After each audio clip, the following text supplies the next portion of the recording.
श्रीमा श्री अरविंद यही श्री अरविंद पाठचक्र ऑनलाइन माध्यम जोगदान करथिबा भाई मान को नमस्कार। आज आलोच्य विषय पूर्ण योग और नूतन पृथ्वी। पूर्ण योग और नूतन पृथ्वी यही प्रसंग आलोचना करने निमंते भुवनेश्वर ग्यारेज छकर शरद भाई डॉक्टर शरद चंद्र रथ को अनुरोध करुछि। शरद भाई तांकर वक्तव्य प्रदान करंतु। ओम नमो भगवते श्री अरविंदाय। ओम नमो भगवते श्री अरविंदाय। ओम आनंदमयी चैतन्यमयी सत्यमयी परमे। सम्माननीय कमल भाई एवं ऑनलाइन पाठचक्र रे योगदान करिथिबा समस्त भाई ओ अपा माने, आज आमे जो विषयटी आलोचना करिबा तार शीर्षक हेउछि पूर्ण योग और नूतन पृथ्वी। एही विषयर शीर्षक रे तीनोटी शब्द आमे पाइबा, गोटे योग, गोटे पूर्ण योग आ गोटे नूतन पृथ्वी। ए तीनोटी दिग उपरे आलोचना करिबा। प्रथमे देखिबा योग कहिले आमे कोन बुझू। प्रभुଙ୍କ कथारु आरंभ करिबा। प्रभु कहंती योगर अर्थ हेउछि युक्त हेबा एवं ताहा पुनी परम दिव्य सत्तांक सहित युक्त हेबा। परम दिव्य प्रकृति सहित मानवीय प्रकृतिर योग साधन करिबा बा युक्तता साधन करिबा। अन्यत्र श्री अरविंद कहंती योग कहिले समस्त आसक्ति को अतिक्रम करी केवल भगवत अभिमुखी हेबार संकल्प। अतएव आमे बुझिले जोड़ी हवा को योग आमे कहिबा एवं से जोड़ी हवा परम दिव्य सत्तांक सहित। वर्तमान देखिबा पूर्ण योग कहिले आमे कोन बुझू। जोड़ी हवा पूर्ण भावरे बा संपूर्ण भावरे दिव्य परमंक सहित, अर्थात शरीर रे, प्राण रे, मन रे और चैत्य सत्तारे सामग्रिक भावरे युक्त हेई रहिबा जहा द्वारा संभव हबो ताहार नाम हेउछि पूर्ण योग। जो योग अतिमानस चेतना सहित पूर्ण भावरे संपर्कित, जीए आउ एक नूतन जातिर अभिव्यक्ति पई अभिप्रेत। सुनिबा श्री अरविंदଙ୍କ कथारे पूर्ण योगर स्वरूप। प्रभु कहंती पूर्ण योगर लक्ष्य हैला अतिमानस चेतना को पृथ्वी ऊपर को अवतरण कराई आनिबा एवं ताहाकु एठारे प्रकाशित करिबा। अतिमानस तत्व उपर आधारित एक नूतन जाति सृष्टि करिबा। पुणी प्रभु अन्यत्र कहंती पूर्ण जहा लक्ष्य ताहा जनकर व्यक्तिगत आध्यात्मिक उपलब्धि मात्र नुहे, ताहा हेउछि एक जागतिक उपलब्धि, सामग्रिक उपलब्धि। ताहा हेउछि अतिमानस को आम मध्यକୁ उतारी आनिबा। पूर्ण योगर अर्थ प्रभु विश्लेषण करी एपरि कहंती जे एहा चारोटी पथर समाहार। मानस पाई ताहा ज्ञान योग, हृदय पाई ताहा भक्ति योग, शरीर पाई कर्म योग एवं समग्र प्रकृति पाई पूर्णतार योग। ଅତଏବ ଯେତେ ଯୋଗ ଏ ପୃଥିବୀରେ ଆଗରୁ ଥିଲା ଓ ଅଛି, ସେ ସମସ୍ତ ଯୋଗରେ ଥିବା କିଛି କିଛି ଅପୂର୍ଣ୍ଣତା ପୂର୍ଣ୍ଣତା ପ୍ରାପ୍ତ ହୋଇଛି ପୂର୍ଣ୍ଣ ଯୋଗରେ। ତେଣୁ ତାର ନାମକରଣର ସାର୍ଥକତା ଆମେ ଅନୁଭବ କରିପାରୁଛେ। ପୂର୍ଣ୍ଣ ଯୋଗରେ ଅନ୍ୟ ସମସ୍ତ ଯୋଗର ସାରସତ୍ତା ଗୃହୀତ ହେଇଛି ଏବଂ ତା ସହିତ ସମ୍ମିଶ୍ରିତ ହେଇଛି ଦିବ୍ୟ ଜନନୀଙ୍କର କୃପା।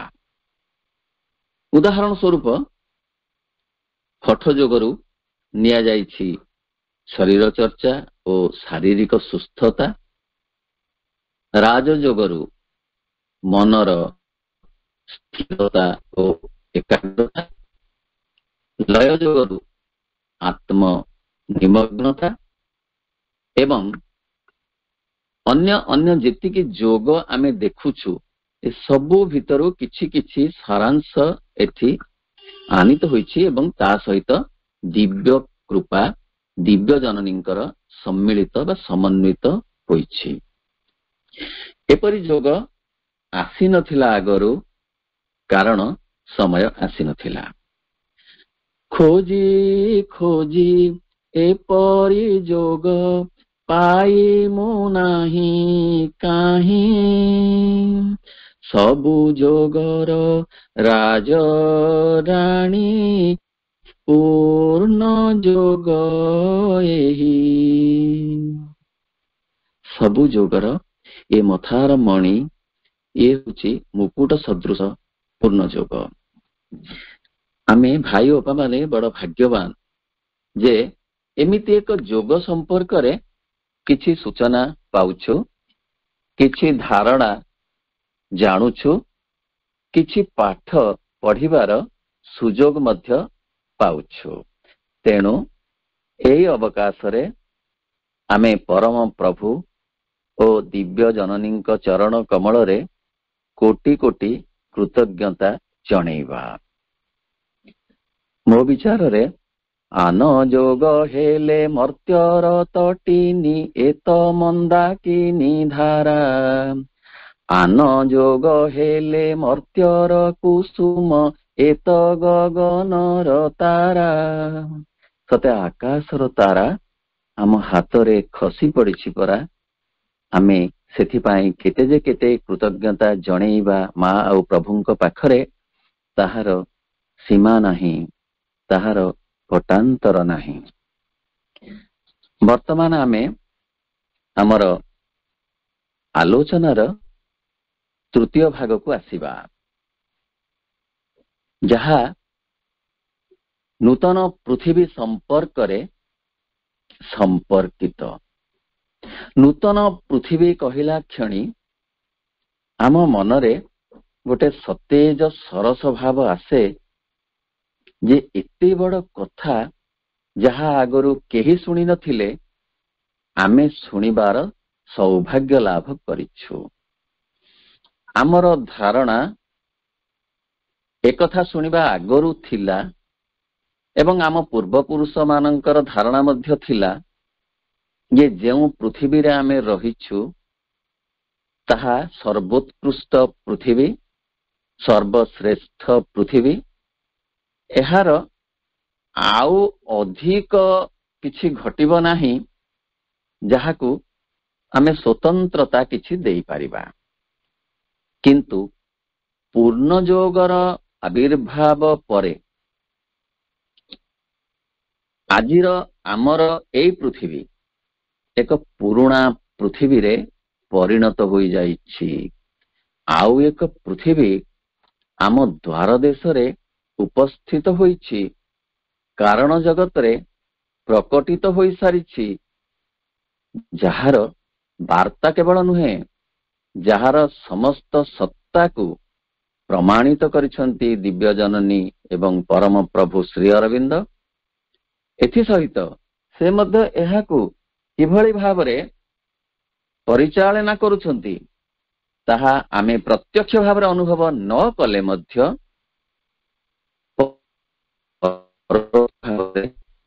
କେତେବେଳେ କେମିତି ଅନୁମାନ କରିପାରୁଛେ।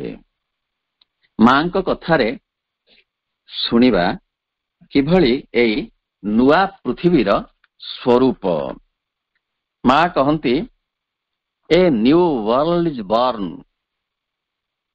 All those who want to have a place in it must sincerely prepare themselves for it. ଅର୍ଥ, ଏକ ନୂତନ ପୃଥିବୀ ଜନ୍ମଲାଭ କରି ସାରିଛି। ଯେଉଁମାନେ ଏହି ନୂତନ ପୃଥିବୀରେ ନିଜର ସ୍ଥାନକୁ ସଂରକ୍ଷଣ କରି ରଖିବାକୁ ଚାହାନ୍ତି, ସେମାନେ ନିଜକୁ ଏଥି ନିମନ୍ତେ ପ୍ରସ୍ତୁତ କରିବା ଆବଶ୍ୟକ। ଶୁଣିବା ଶ୍ରୀ ଅରବିନ୍ଦଙ୍କର କଥା। ପ୍ରଭୁ କହନ୍ତି, ଏହି ନୂତନ ପୃଥିବୀର ସଂଜ୍ଞା ସ୍ୱରୂପରେ the old world, the creation of what Sri Aurobindo calls the overmind was an age of the God and consequently the age of religions. And now all these things seem so old, so out of date, so arbitrary, such a travesty of the real truth. In the supramental creation, there will be no longer be any religion. ଅର୍ଥାତ୍ ପୁରୁଣା ପୃଥିବୀ, ଯାହାକି ଶ୍ରୀ ଅରବିନ୍ଦଙ୍କ ଭାଷାରେ ଅଧିମାନସର ସୃଜନ, ତାହା ସ୍ୱଭାବତଃ ଥିଲା ଦେବତାମାନଙ୍କର ଯୁଗ ଏବଂ ଧର୍ମ ସମୂହର ଯୁଗ। ଏବଂ ବର୍ତ୍ତମାନ ଏଯାବତ୍ ଏହା ମନେ ହୁଏ ଏକାନ୍ତ ପୁରୁଣା, ଏକାନ୍ତ ସମୟ ଓ ସଙ୍ଗତି ରହିତ, ଏକାନ୍ତ ଅଯୌକ୍ତିକ, ପ୍ରକୃତ ସତ୍ୟର ବିକୃତି। ଅତିମାନସ ସୃଷ୍ଟିରେ କୌଣସି ଧର୍ମର ସ୍ଥାନ ନାହିଁ। ପୁନଶ୍ଚ ପ୍ରଭୁ କହନ୍ତି ଯେ ଅତିମାନସ ସୃଷ୍ଟିରେ ଧର୍ମର କୌଣସି ସ୍ଥାନ ରହିବ ନାହିଁ। ସମସ୍ତ ଜୀବନ ହେବ ଦିବ୍ୟ ଜୀବନର ଏକ ପ୍ରକାଶ। ଆଉ ଏଇ ଜଗତରେ ଦେବଦେବୀ ମାନଙ୍କର କୌଣସି ସ୍ଥାନ ରହିବ ନାହିଁ। ଅର୍ଥାତ୍ ଆମେ ବୁଝିପାରୁଛେ ଯେ ଗୋଟିଏ ସମୟ ଆସୁଛି ଯାହାକି ଆଧ୍ୟାତ୍ମିକତାର ସମୟ, ଆତ୍ମିକ ଚେତନାର ସମୟ, ଚୈତ୍ୟ ସତ୍ତାର ବିକାଶ ଓ ପ୍ରକାଶର ସମୟ, ଯେଉଁଥିରେ ଆଜିର ଯୋଉ ମନର ବିକାଶ ଓ ପ୍ରକାଶ ଉପରେ ଯେତେ ଗୁରୁତ୍ୱ ଦିଆଯାଉଛି ତାହା ସେତେ ଦିଆଯିବ ନାହିଁ।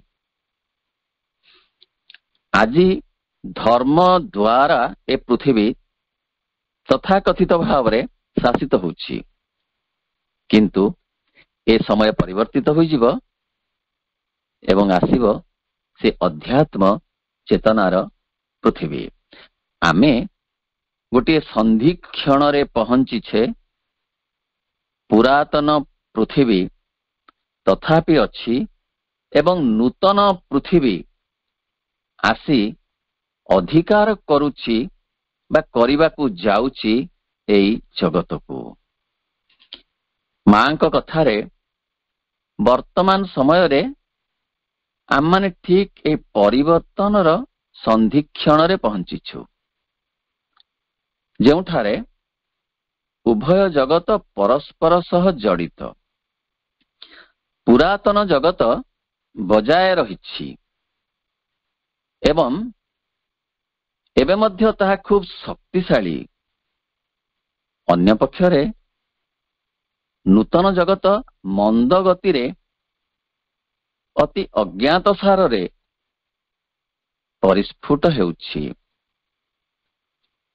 ଆମ୍ଭମାନଙ୍କୁ ଅଧିମାନସ ସୃଷ୍ଟି ମଧ୍ୟରୁ ବାହାରି ଆସିବାକୁ ପଡ଼ିବ। ଏହି ନୂତନ ସୃଷ୍ଟି ଯିଏକି ଅତିମାନସ ସୃଷ୍ଟି, ତାହା ସେହି ଜଗତର ସ୍ଥାନ ଅବଶ୍ୟ ଅଧିକାର କରିବ। ସରଳ ଭାବରେ କହିବାକୁ ଗଲେ ମା କହନ୍ତି ପୁରାତନ ଜଗତ ହିଁ ହେଲା ଅଧିମାନସ ଭୂମିର ସୃଷ୍ଟି। ଏହି ଅଧିମାନସ ସୃଷ୍ଟି ହେଉଛି ବିଶେଷତଃ ଦେବଦେବୀ ମାନଙ୍କର ଯୁଗ। ତେଣୁ ଏହା ହେଉଛି ବିଭିନ୍ନ ଧର୍ମର ଯୁଗ। ଆମେ ଏଥିରୁ ବୁଝିଲେ ଯେ ଯେଉଁ ପୃଥିବୀରେ ଆମେ ବାସ କରୁଛୁ ତାହା ଆସ୍ତେ ଆସ୍ତେ ପୁରୁଣା ହେବାକୁ ବସିଲାଣି। ନୂତନ ପୃଥିବୀର ମାଧୁର୍ଯ୍ୟ, ଲାବଣ୍ୟ, ମାଦକତା, ସରସତା, ମଧୁରତା ଏ ସବୁ କିଛି ଅପେକ୍ଷା କରି ରହିଛି ଅଭିବ୍ୟକ୍ତ ହେବା ପାଇଁ, ଯେଉଁଥିରେ ଜୀବନ ହବ ଦିବ୍ୟ ଜୀବନ ଏବଂ ଜଗତ ହବ ଦିବ୍ୟ ଜଗତ ଏବଂ ଏ ପରିବେଶ ହବ ଦିବ୍ୟ ପରିବେଶ। ବର୍ତ୍ତମାନ ଆମର ନିଷ୍ପତ୍ତି ନେବାର ସମୟ। ଆମେ ପୁରୁଣା ପୃଥିବୀର ଅଧିବାସୀ ହୋଇ ରହିବା ନା ନୂତନ ପୃଥିବୀର ଏକ ନାଗରିକ ହେବାକୁ ପ୍ରୟାସ କରିବା। ଯେଉଁ ପୃଥିବୀକୁ ପରିଚାଳନା କରିବାକୁ, ପ୍ରଯୋଜନା କରିବାକୁ ଶ୍ରୀମା ଓ ଶ୍ରୀ ଅରବିନ୍ଦ ଦୀର୍ଘ କଠୋର ସାଧନା କରି ଅତିମାନସ ଶକ୍ତିକୁ ଏ ପୃଥିବୀକୁ ଅବତରଣ କରାଇବା ସଙ୍ଗେ ସଙ୍ଗେ ସୂକ୍ଷ୍ମରେ ରହି ତାହାକୁ କ୍ରିୟାଶୀଳ କରୁଛନ୍ତି ମଧ୍ୟ। ମା ଏ ଦିଗରେ ବଳିଷ୍ଠ ବିଶିଷ୍ଟ ଭୂମିକା ଗ୍ରହଣ କରିଛନ୍ତି। କହନ୍ତି ମା, ଓ Lord, thou hast willed and I execute. A new light breaks upon the earth. A new world is born. The things that were promised are fulfilled. अर्थात हे प्रभु, तुमे जहा संकल्प करिछ ମୁଁ ତାହା କାର୍ଯ୍ୟରେ ପରିଣତ କରୁଛି। ପୃଥିବୀ ପୃଷ୍ଠରେ ଏକ ନୂତନ ଆଲୋକ ପ୍ରକାଶିତ ହେଉଛି। ଏକ ନୂତନ ଜଗତ ଜନ୍ମଲାଭ କରିଛି। ଯେଉଁ ସବୁ ବିଷୟରେ ପ୍ରତିଶ୍ରୁତି ଦିଆ ହୋଇଛି ତାହା ପୂର୍ଣ୍ଣ ହୋଇଛି। ପୁନଶ୍ଚ ଶ୍ରୀ ଅରବିନ୍ଦ ସାବିତ୍ରୀ ମହାକାବ୍ୟରେ ସ୍ପଷ୍ଟ ଭାବରେ ଉଲ୍ଲେଖ କରୁଛନ୍ତି ଯେ ଧର୍ମର ବ୍ୟାଙ୍କରେ ଆଉ ଅର୍ଥ ସମ୍ପଦ ନାହିଁ। ତାହା ଚାଲି ଯାଇଛି ଯେମିତି ଆଧ୍ୟାତ୍ମିକତାର ବ୍ୟାଙ୍କକୁ।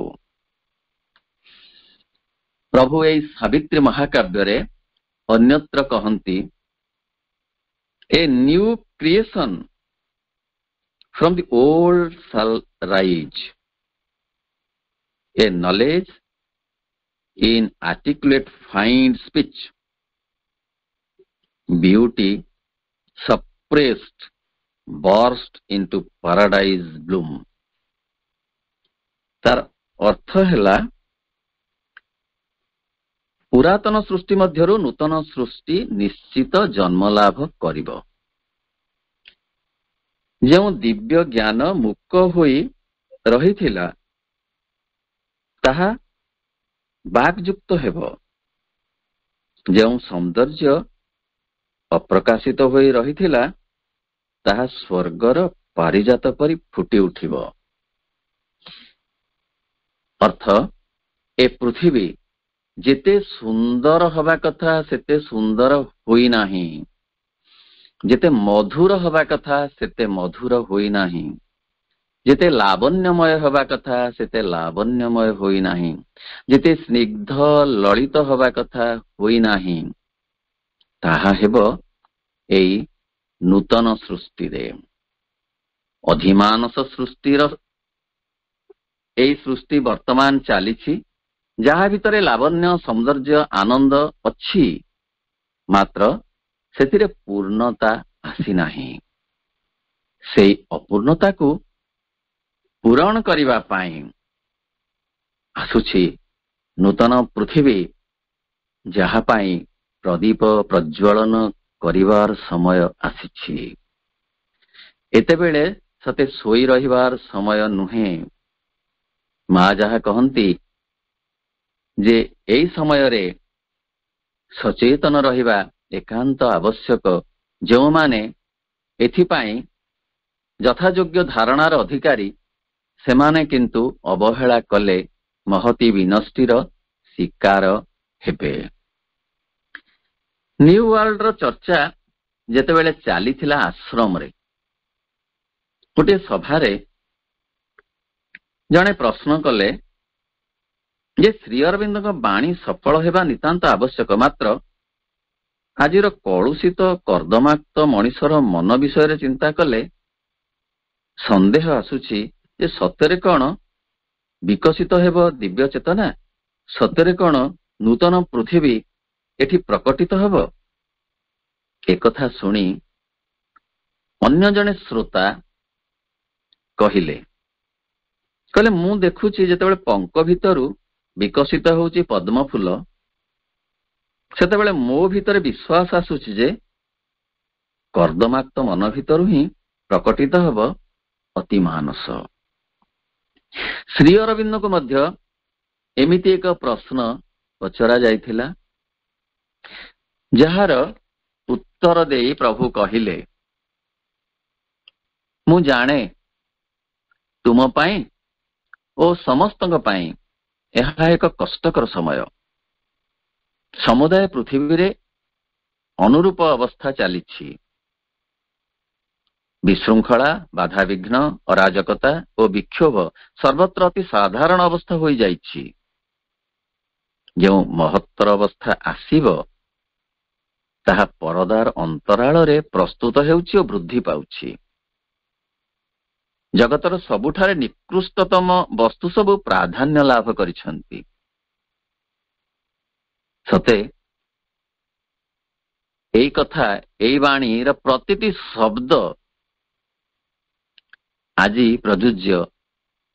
ଆମେ ଅନୁଭବ କରିପାରୁଛୁ ଯେ ଯେତେ ପ୍ରକାର ଦୁର୍ନୀତି, ଯେତେ ପ୍ରକାର ବିଶୃଙ୍ଖଳା, ଯେତେ ପ୍ରକାର ଅସୁବିଧା, ଏ ସବୁ ଯେମିତି ତାର ଲୋମସ ହାତକୁ ପ୍ରସାରଣ କରି ଏ ଜଗତକୁ, ଏ ମାନବ ସମାଜକୁ ଗ୍ରାସ କରିଯିବାକୁ ବସିଛି। ଏତେବେଳେ ମନ ବେଳେ ବେଳେ ଭାଙ୍ଗି ପଡୁଛି ଯେ ସତେ କଣ ନୂତନ ଆଲୋକ ଆସିବ? ସତେ କଣ ପୁଣି ଝଲସି ଉଠିବ ଦିବ୍ୟ ପ୍ରଭାରେ ଦିଗ ଦିଗନ୍ତ? ସେତେବେଳେ ମନେ ପଡେ ପ୍ରଭୁଙ୍କ କଥା ଯେ ଯେତେବେଳେ ନିଶାର ଅନ୍ଧକାର ପ୍ରବଳରୁ ପ୍ରବଳତମ ହୁଏ, ସେତିକି ବେଳେ ଉଷାଲୋକର ଆଗମନର ପଥ ବିମୁକ୍ତ ହୋଇଯାଏ। ଶୀତର ଆଧିକ୍ୟରେ ବସନ୍ତ ଆସିବାର ବାଟ ହିଁ ଫିଟେ। ସେହିପରି ବର୍ତ୍ତମାନ ଯେଉଁ ବିଶୃଙ୍ଖଳା ଆସୁଛି, ସେ କହିଦଉଛି ଯେ ଶୃଙ୍ଖଳା ଆସୁଛି ବୋଲି। ଯେଉଁ ପ୍ରକାର ବାଧାବିଘ୍ନ ଆସୁଛି ସମଗ୍ର ମାନବ ଜାତିକୁ, ସେ କହିଦଉଛି ଯେ ସମସ୍ତ ପ୍ରକାର ସୁବିଧା ଆସୁଛି। ଏହା କେବଳ ଆଶାର କଥା ନୁହେଁ, ଏହା ବାସ୍ତବତାର କଥା। କାରଣ ସେମିତି ସମୟ ଆସୁଛି ଯାହାର ପ୍ରଭାବରେ କେବଳ ମାନବ ଜାତିରୁ ଯେ ଅତିମାନବର ଆବିର୍ଭାବ ଘଟିବ ତା ନୁହେଁ, ଏ ପରିବେଶ ମଧ୍ୟ ପ୍ରଭାବିତ ହେବ। ମାଙ୍କ କଥାରେ ହୁଏତ ଗଛପତ୍ର ଗୁଡିକ ବର୍ତ୍ତମାନର ଗଛପତ୍ର ଠାରୁ ଆହୁରି ବେଶୀ ଉଜ୍ଜଳ, ଆହୁରି ବେଶୀ ସବୁଜ ଦେଖାଯାଇ ପାରନ୍ତି ଏବଂ ଜୀବଜନ୍ତୁ ମାନଙ୍କ ମଧ୍ୟରେ ଆହୁରି ବେଶୀ ସ୍ୱାଚ୍ଛନ୍ଦ୍ୟ ଓ ସ୍ଫୂର୍ତ୍ତି ଦେଖାଯାଇପାରେ। ପୃଥିବୀର ଅଭାବ, ଅନଟନ, ଶୁଷ୍କତା, ଅକାଳ ଦୁରବସ୍ଥା ଏବଂ ଭୂମିକମ୍ପ ପ୍ରଭୃତି ବିପର୍ଯ୍ୟୟ ବହୁ ପରିମାଣରେ କମିଯିବ।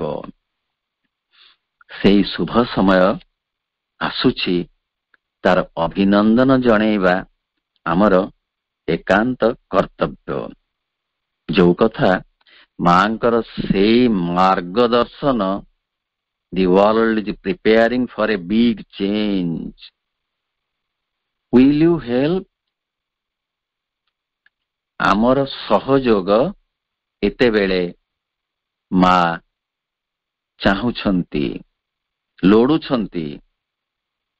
ବର୍ତ୍ତମାନ ଆମେ ଦେଖିବା କି ସହଯୋଗ ଆମେ କରିବା ଯାହା ଫଳରେ କି ଦିବ୍ୟ ଜୀବନ ଶୀଘ୍ର ପ୍ରକଟିତ ହେଇପାରିବ, ନୂତନ ପୃଥିବୀ କାରଣ ଜଗତରୁ କାର୍ଯ୍ୟ ଜଗତକୁ ଆସି ପ୍ରତିଭାତ ହୋଇପାରିବ। କାରଣ ଜଗତର କଥା ଆମେ ଜାଣୁ, ଯେଉଁ ଜଗତରେ ସମସ୍ତ ଘଟଣା ଆଗ ସଂଗଠିତ ହୁଏ ସୂକ୍ଷ୍ମ ଭାବରେ ଏବଂ କାର୍ଯ୍ୟ ଜଗତରେ ତାହା ପ୍ରକଟିତ ହୁଏ ସ୍ଥୂଳ ଭାବରେ ପରେ। ଏହି ପ୍ରସଙ୍ଗରେ ମନେ ପଡେ ଶ୍ରୀମଦ୍ ଭଗବତ ଗୀତାର ସେଇ 11 ଅଧ୍ୟାୟର ଚିତ୍ର, ଯେଉଁଠି ଅର୍ଜୁନ ଦେଖୁଛନ୍ତି ଶ୍ରୀକୃଷ୍ଣଙ୍କର ବିଶ୍ୱରୂପ, ବିଶ୍ୱରୂପରେ ପ୍ରକଟିତ ହେଉଛି ସୂକ୍ଷ୍ମ ସ୍ଥୂଳ ସମଗ୍ର ଜଗତ ଏବଂ ସମସ୍ତ ଘଟଣା। ମହାଭାରତ ଯୁଦ୍ଧ ଆରମ୍ଭ ହେଇନି, ଆରମ୍ଭର ଆସନ୍ନ ମୁହୂର୍ତ୍ତ। ସେତେବେଳ ପର୍ଯ୍ୟନ୍ତ କୌରବ ସେନା ପକ୍ଷର ସମସ୍ତେ ସ୍ଥୂଳତଃ ଜୀବିତ, କିନ୍ତୁ କାରଣ ଜଗତରେ ସେମାନେ ସମସ୍ତେ ପ୍ରାୟତଃ ମୃତ୍ୟୁର ସମ୍ମୁଖୀନ ହୋଇସାରିଛନ୍ତି। ଯାହା ଅର୍ଜୁନ ଦେଖୁଛନ୍ତି ଶ୍ରୀକୃଷ୍ଣଙ୍କର ବିଶ୍ୱରୂପ ମାଧ୍ୟମରେ। ସେ କରାଳ ଦନ୍ତରେ ଚୂର୍ଣ୍ଣୀଭୂତ ମସ୍ତକକୁ ଦେଖୁଛନ୍ତି ଅର୍ଜୁନ। କାହାର? କର୍ଣ୍ଣ, ଦ୍ରୋଣ, ଭୀଷ୍ମ ଏବଂ କୌରବ ପକ୍ଷର ଅନେକ ଅନେକ ଅନେକ ଯୋଦ୍ଧାଙ୍କର। ଆଉ ପଚାରୁଛନ୍ତି ବିସ୍ମିତ ଚିତ୍ତରେ ଓ କଣ୍ଠରେ, ତମେ କିଏ? କିଏ? ମତେ କହ, ମୁଁ ଜାଣିବାକୁ ଚାହେଁ ତମର ଏ ରୂପର ରହସ୍ୟ। କହୁଛନ୍ତି ସେତେବେଳେ ଶ୍ରୀକୃଷ୍ଣ ଅର୍ଜୁନଙ୍କୁ, କାଳୋସ୍ମି ଲୋକକ୍ଷୟକୃତ ପ୍ରବୃଦ୍ଧୋ ଲୋକାନ୍ ସମହର୍ତ୍ତୁମିହ ପ୍ରବୃତ୍ତଃ ଋତେ ପିତ୍ୱା ନ ଭବିଷ୍ୟନ୍ତି ସର୍ବେ ଯେ ଅବସ୍ଥିତା ପ୍ରତିନିକେନୁ ଯୁଦ୍ଧଃ ତସ୍ମାତ୍ ତ୍ୱମୁତିଷ୍ଠ ଯଶୋ ଲଭସ୍ୟ ଜିତ୍ୱା ଶତ୍ରୁନ୍ ଭୁଙ୍କ୍ଷ ରାଜ୍ୟಂ ସମୃଦ୍ଧଂ ମୟି ବୈତେ ନିହତାଃ ପୂର୍ବମେବ ନିମିତ୍ତ ମାତ୍ରಂ ଭବ ସବ୍ୟସାଚିନ୍। ଅର୍ଥାତ୍ ତାର ଅନୁବାଦ ଏହିପରି କରାଯାଇପାରେ। ଆମ୍ଭେଟି ଉତ୍କଟ କାଳ ଲୋକ ସଂହାରକ ପ୍ରବୃତ୍ତ ହୋଇଛୁ ଏଥି ଲୋକ ସଂହାରଣେ ତୁମେ ଯୁଦ୍ଧ ନ କଲେ ହେଁ ନ ରହିବେ କେହି ପ୍ରତିପକ୍ଷ ଅନିକିନି ସ୍ଥିତ ଯୋଦ୍ଧୃଗଣେ। ତେଣୁ ଉଠ ଲଭ ଯଶ ଶତ୍ରୁ ଜୟ କରି ଧନଧାନ୍ୟ ପୂର୍ଣ୍ଣ ରାଜ୍ୟ ସୁଖେ ଭୋଗ କର। ଆମ୍ଭରେ ହିଁ ସର୍ବେ ହତ ହୋଇଛନ୍ତି ପୂର୍ବେ ସବ୍ୟସାଚୀ ହୁଅ ତୁମ୍ଭେ ନିମିତ୍ତ ମାତର। ସବ୍ୟସାଚୀ ହୁଅ ତୁମ୍ଭେ ନିମିତ୍ତ ମାତର।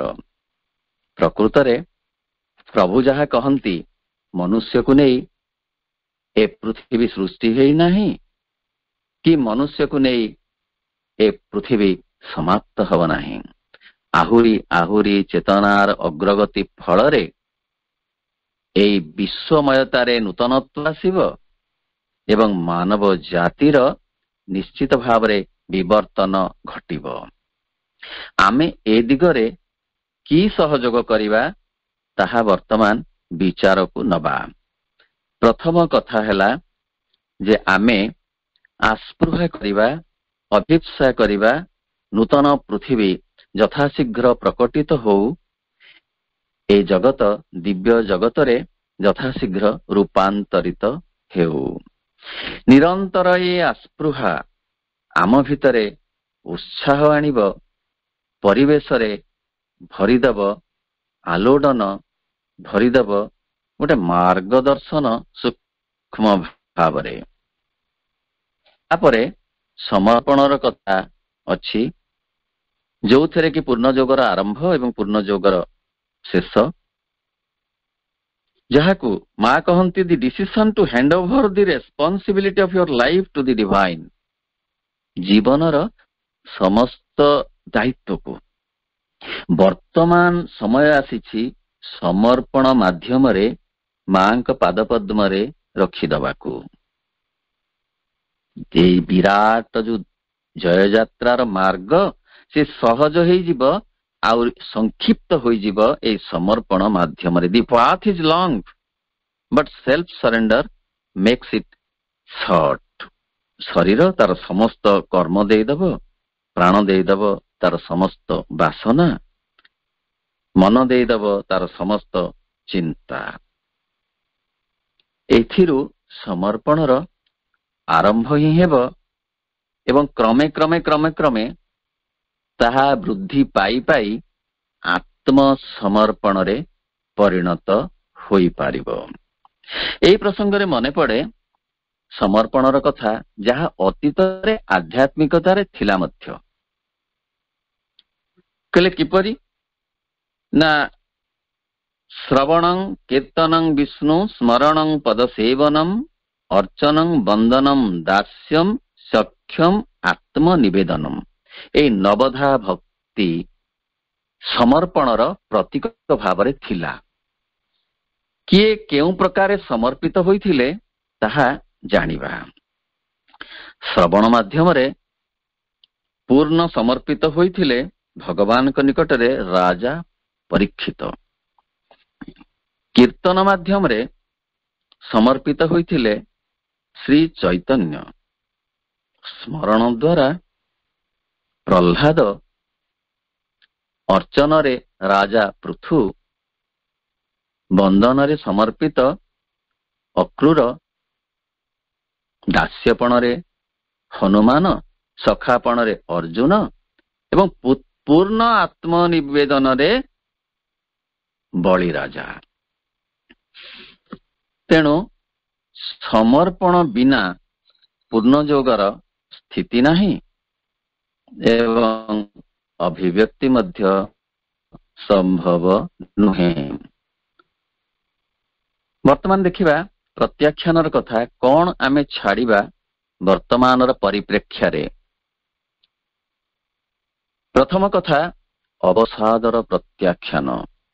ବର୍ତ୍ତମାନ ଏମିତି ଏକ ବାତାବରଣ ଆସିଛି ସମଗ୍ର ପୃଥିବୀରେ ଯେ ଅବସାଦ ତାକୁ ଯେମିତି ବାସଗୃହ କରିଛି।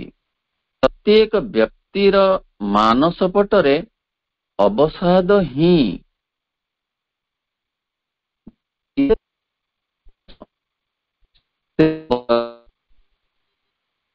ଆମେ ଯଦି ବର୍ଜନ ତାହେଲେ ପ୍ରକୃତରେ ପୂର୍ଣ୍ଣ ଯୋଗ ପାଇଁ ଆମେ ପ୍ରସ୍ତୁତ ହୋଇପାରିବା ନାହିଁ।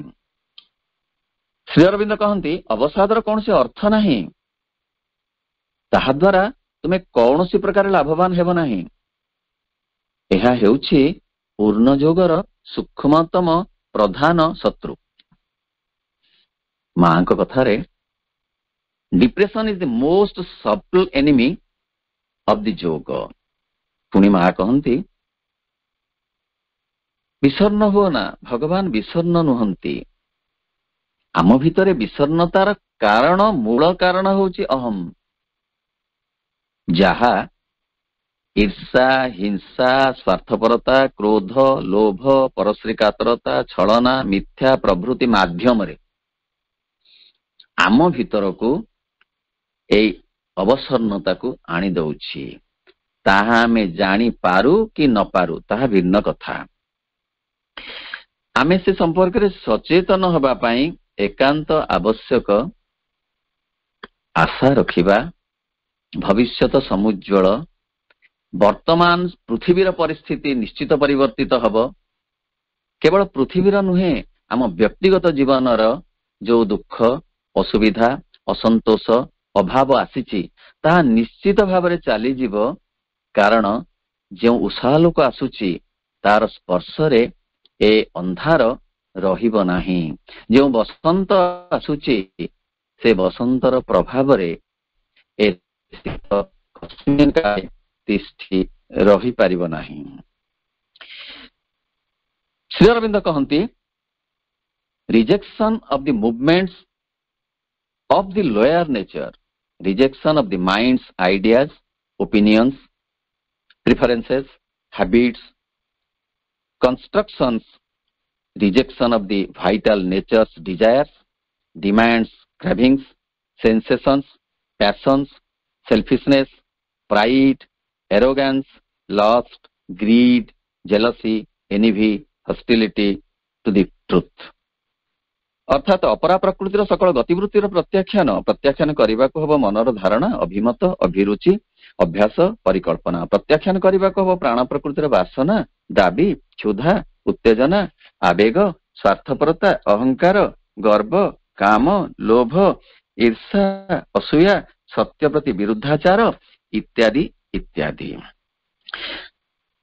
ଆମେ ଜାଣିଲେ ଯେ ଆମକୁ ମଧ୍ୟ ଏ ଦିଗରେ କିଛି କାର୍ଯ୍ୟ କରିବାକୁ, ଏ ସତ୍ତ୍ୱେ ଆହୁରି ଯେଉଁ ଦୁଶ୍ଚିନ୍ତା ଅବସାଦ ରହିଯାଏ ତାକୁ ମଧ୍ୟ ଆମକୁ ସମର୍ପଣ କରିବାକୁ ହେବ।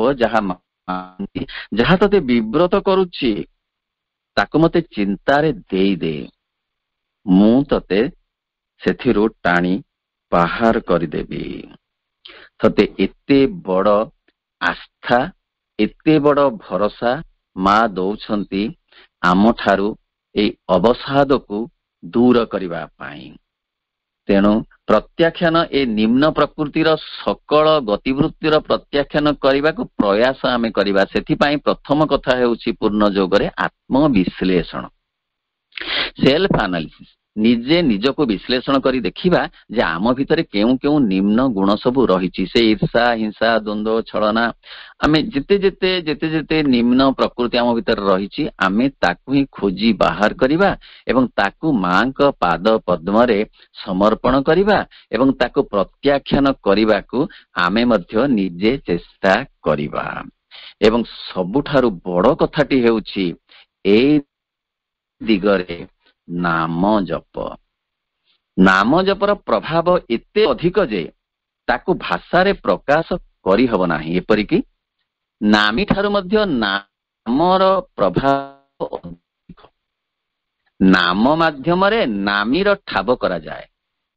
ବାବାଜୀ ମହାରାଜ ଅତି ସରଳ ଭାବରେ ଏ କଥାଟିକୁ ବୁଝେଇ କହୁଛନ୍ତି ଯେ ଯଦି ଗୋଟେ ଗହଳି ଭିତରେ ଜଣେ ଲୋକଙ୍କୁ ଆମେ ଖୋଜିବାକୁ ଚାହୁଁ, ପାଇବାକୁ ଚାହୁଁ, ତାହେଲେ ତାଙ୍କ ନାମ ଧରି ଆମେ ଡାକିଲେ ସେ ଅବଶ୍ୟ ଆସନ୍ତି ଓ ଆମେ ତାଙ୍କୁ ସହଜରେ ପାଇପାରୁ। ଠିକ ସେହିପରି ଆମେ ଯଦି ନାମ ଜପ କରିବା ପ୍ରଭୁଙ୍କର କି ମାଙ୍କର, ଆମେ ସଦାସର୍ବଦା ତାଙ୍କର ଉପସ୍ଥିତିରେ ରହିପାରିବା, ତାଙ୍କ ସୁରକ୍ଷାର ବଳୟରେ ଆମେ ବଞ୍ଚିପାରିବା। କେବଳ ସେତିକି ନୁହେଁ, ଆମେ ଚେତନାରେ ମଧ୍ୟ ଅଗ୍ରଗତି କରିପାରିବା। ମା କହନ୍ତି, You should chant and chant my name, ମା ମା ମା। ମା ନାମରେ କି ଶକ୍ତି ଅଛି ତାହା ଯେଉଁମାନେ ଜପ କରନ୍ତି ସେଇମାନେ ହିଁ ଜାଣନ୍ତି। ମା ନାମେ କି ମଧୁ ଅଛି, ପାନ କଲା ଲୋକ ସିନା ଜାଣିଛି। ମା ନାମେ କି ମଧୁ ଅଛି, ମା ମୋର ପରାଜିତା, ମା ମୋର ଜଗତ ଜିତା। ଆମ ପାଇଁ ସିଏ ସରଗ ଭୂମିରୁ ମରତ ମାଟିକୁ ଆସେ ମୁରୁଛି। ମା ନାମେ କି ମଧୁ ଅଛି, ପାନ କଲା ଲୋକ ସିନା ଜାଣିଛି। ପୁଣି ଯେତେବେଳେ କିଛି ଅସୁବିଧା ଦେଖାଦେବ ମା କହୁଛନ୍ତି, if something wrong happens, at once repeat my name, ମା ମା। This is like meditation। ସାଙ୍ଗେ ସାଙ୍ଗେ ବିପଦ ଦୂର ହୋଇଯିବ। ବାବାଜୀ ମହାରାଜ ମା ନାମକୁ ଏକ ମହୌଷଧି ବୋଲି ବିଚାର କରୁଛନ୍ତି, ଯୋଉଥିରେ ଚନ୍ଦ୍ରବୀଜ ଆଉ ଅଗ୍ନିବୀଜର ସମନ୍ୱୟ ଅଛି। ଅଗ୍ନିବୀଜ ଭସ୍ମ କରିଦେବ ଆମ ପ୍ରାରବ୍ଧ, ଆମ ଦୁଶ୍ଚିନ୍ତା, ଆମର ସଞ୍ଚିତ, ଏବଂ ଚନ୍ଦ୍ରବୀଜ ଶାନ୍ତ କରିବ ପ୍ରାଣସତ୍ତାକୁ, ମନସତ୍ତାକୁ। ଶରୀରର ଅସୁସ୍ଥତା ମଧ୍ୟ ଏହି ନାମ ଜପ ମାଧ୍ୟମରେ ବହୁ ଭାବରେ ହ୍ରାସ ପାଇବ। ଏଥିରେ ସନ୍ଦେହର ଅବକାଶ ନାହିଁ। ମନର ଏକାଗ୍ରତା, ଭକ୍ତିଭାବର ସ୍ୱତଃସ୍ଫୂର୍ତ୍ତତା ଏବଂ ମନରେ ଉତ୍ସାହ ଆସିବାର ପ୍ରବଣତା ଏହି ନାମ ଜପରୁ ହିଁ ମିଳେ, ଯାହାକୁ କୁହାଯାଉଛି କଳୌ ନାମୈବ କେବଳମ୍। କବି ଦୀନକୃଷ୍ଣ ଭାରି ସୁନ୍ଦର ଭାବରେ ଲେଖିଲେ, କୃଷ୍ଣ ନାମରେ ପାପ କ୍ଷୟ ଯେତେ, କରି ନପାରେ ପାପୀ ପାପ ତେତେ। ଅର୍ଥ, ଏଇ ନାମର ପ୍ରଭାବ କାଳେ କାଳେ ଯୁଗେ ଯୁଗେ ପ୍ରତିଷ୍ଠିତ ହେଇଛି। ବର୍ତ୍ତମାନ ଆମ ପାଖରେ ମା ନାମ ଅଛି। ଏଇ ନାମର ଉଚ୍ଚାରଣ ଏତେ ଅଧିକ ଶକ୍ତି, ସାମର୍ଥ୍ୟ, ଆନନ୍ଦ, ସାହସ ଆମକୁ ଦବ ଯେ ତାର ତୁଳନା ନାହିଁ। ରାମଙ୍କର ନାମ ଲେଖା ହେଇଥିବା ପଥର ଭାସିଲା, ରାମଙ୍କ ଦ୍ୱାରା ପକା ହୋଇଥିବା ପଥର ବୁଡ଼ିଗଲା। ଏଥିରୁ ନାମର ମହତ୍ଵ କେତେ ଅଧିକ ଆମେ ବୁଝିଲେ। ପ୍ରଭୁଙ୍କ କଥାରେ ଦି ନାମ ଜପ ହାଜ୍ ଗ୍ରେଟ୍ ପାୱାର ଇନ୍ ଇଟ୍। ଆମେ ଭରସା, ବିଶ୍ୱାସ, ପ୍ରତ୍ୟାଖ୍ୟାନ, ସମର୍ପଣ, ଆସ୍ପୃହା ସହିତ ନାମ ଜପକୁ ଜାରି ରଖିବା। ଭରସା ଏପରି ଏକ କଥା ଯାହାର ପ୍ରଭାବ ଅକଳନୀୟ। ବିଶ୍ୱାସରୁ ଭରସା ଆସେ। ଗୋଟେ ଉଦାହରଣ ଆମେ ଦବା। ଜଣେ ଡାକ୍ତରଙ୍କ ଉପରେ ଆମର ବିଶ୍ୱାସ ଆସିଲା, ସିଏ ଭଲ ତାଙ୍କର ବ୍ୟବହାର, ଭଲ ତାଙ୍କର ପାଠ, ଭଲ ତାଙ୍କର ଯାହା ଆମେ ଶୁଣିଛେ ଅନ୍ୟମାନଙ୍କ ଠାରୁ ତାଙ୍କର ଔଷଧ ଦବାର ବ୍ୟବସ୍ଥା, ବିଶ୍ୱାସ ରଖି ଆମେ ଗଲେ ଏବଂ ଖାଲି ବିଶ୍ୱାସ ନୁହେଁ, ତାଙ୍କ ଉପରେ ଭରସା ମଧ୍ୟ ରଖିଲେ ଯେ ଆମର ଅସୁସ୍ଥତା ସେଇ ଡାକ୍ତରଙ୍କ ମାଧ୍ୟମରେ, ଔଷଧ ମାଧ୍ୟମରେ ଦୂର ହୋଇଯିବ। ତାହେଲେ ସେ ଔଷଧ ଅଧିକ କାମ କରିବ। ଠିକ ସେପରି ଯଦି ମାଙ୍କ ଉପରେ ଆମର ଭରସା ରହେ ଯେ ଆମେ ଯୋଉ ଜୀବନ ବଞ୍ଚୁଛୁ, ଯୋଉ ଭୌତିକ ଜୀବନ, ଯୋଉ ସାଧାରଣ ଜୀବନ, ଯୋଉ ଜାଗତିକ ଜୀବନ, ତାହା ଦିବ୍ୟ ଜୀବନରେ ପରିଣତ ହବ। ଆମେ ନୂତନ ପୃଥିବୀର ଅଧିବାସୀ ହେବାକୁ ଚାହୁଁ। ଆମେ ଏ ପୃଥିବୀକୁ ଅତିକ୍ରମ କରିବାକୁ ଚାହୁଁ, ଅବମାନନା ନୁହେଁ। କାରଣ ଏ ପୃଥିବୀ ସେତେ ପର୍ଯ୍ୟନ୍ତ ଚାଲିବ ଯେ ପର୍ଯ୍ୟନ୍ତ ପୂର୍ଣ୍ଣ ଭାବରେ ନୂତନ ପୃଥିବୀ ଏଠାରେ ପ୍ରକଟିତ ହୋଇନାହିଁ। ପୁରାତନ ପୃଥିବୀକୁ ଅବମାନନା କରି ନୂତନ ପୃଥିବୀ ଆସିବ ନାହିଁ। ପୁରାତନ ପୃଥିବୀକୁ ଅତିକ୍ରମ କରି ନୂତନ ପୃଥିବୀ ଆସିବ। ଅଧିମାନସକୁ ଅବମାନନା କରି ଅତିମାନସ ଏଠି ପ୍ରତିଭାତ ହବନି। ଅଧିମାନସକୁ ଅତିକ୍ରମ କରି ଅତିମାନସ ଏଠାରେ ପ୍ରକଟିତ ହେବ ଏବଂ ମାନବ ଜାତିକୁ ଅତିକ୍ରମ କରି ଅତିମାନବ, ଦିବ୍ୟ ମାନବ ଏଠାରେ ଅବତୀର୍ଣ୍ଣ ହେବେ। ସେ ସମୟ ଆସୁଛି। କେତେ ସୁନ୍ଦର ହବ ସେ ସମୟ, କେତେ ସୁବାସିତ ହବ ସେ ପରିବେଶ, କେତେ ମଧୁସିକ୍ତ ହବ ସେ ବାତାବରଣ। ଭାବିଲେ ମନରେ ଉତ୍ସାହ ଆସେ, ଆନନ୍ଦ ଆସେ, କୃତଜ୍ଞତା ଆସେ ଯେ ଆମେ ବଡ ସୌଭାଗ୍ୟର ଅଧିକାରୀ। ଶୁଣିପାରୁଛୁ ଏମିତି ଏକ ଜଗତର ରୂପରେଖ ଏବଂ ସୁବାସ ସମ୍ପର୍କରେ। କବିତାଟିଏ ପଢି ସାରିବା। କଣ ହବ ସେ ଆଗାମୀ ଦିନରେ, ସେ ନୂତନ ପୃଥିବୀର ଆବିର୍ଭାବରେ ଶୁଣିବା। ମଳୟ ପବନ ପରଶେ ହସି ଉଠିବ ମହି, ସଜ ଫୁଟା ଫୁଲ ହସିବ